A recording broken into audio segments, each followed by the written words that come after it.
Henry was only 5 when his world split apart like a fallen tree. His parents' voices, once tender and united, turned brittle with arguments. One day his mother wept in the kitchen while his father packed up his tools in the garage. Henry didn't fully understand then, but by nightfall he was riding in the passenger seat of a truck heading toward a new town, his father silent beside him. "You'll like the new place," his father eventually muttered. "Lots of room to play." But lots of room never translated to stability. In the years that followed, Henry's life became a whirlwind of rented homes, unfamiliar schools, and weekends spent wondering why his family never felt like the ones in his books. At school, Henry wasn't the most popular kid. He was shy, a little awkward, but with an unmistakable glimmer of kindness that drew in the occasional friend. He learned quickly how to blend in, how to adapt to new environments and people. Being the new kid 6 times before the age of 12 had made him a quiet observer, attuned to the moods and needs of others. One afternoon, while unpacking yet another set of boxes in yet another town, Henry asked his father, "Why don't we stay in one place?"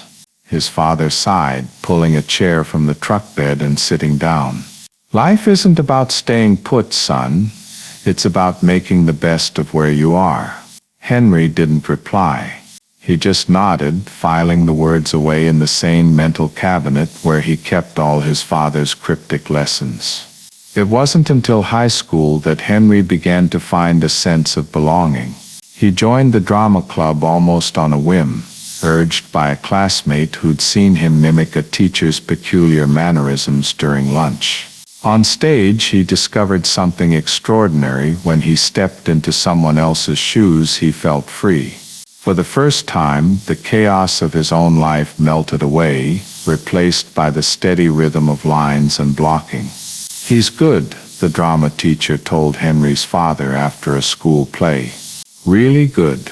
His father nodded, pride flickering briefly across his otherwise stoic face.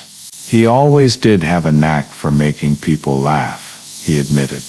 By the time Henry graduated, his path seemed clear. He enrolled in a local theater program and threw himself into the craft. Even as his personal life remained turbulent, his father remarried and then divorced again. Henry found solace in the discipline and escape that acting provided. Years later, Henry's ability to inhabit a character so completely, to make audiences laugh and cry with equal ease, would lead him to Hollywood. His natural empathy, honed during those difficult early years, would make him a favorite among directors and co-stars alike. And though he would become one of the most recognizable faces on the planet, he never forgot the lessons he'd learned on those restless, chaotic nights as a boy. Empathy, adaptability, kindness. But you don't know him as Henry. You know him as Tom Hanks. And now you know the rest of the story.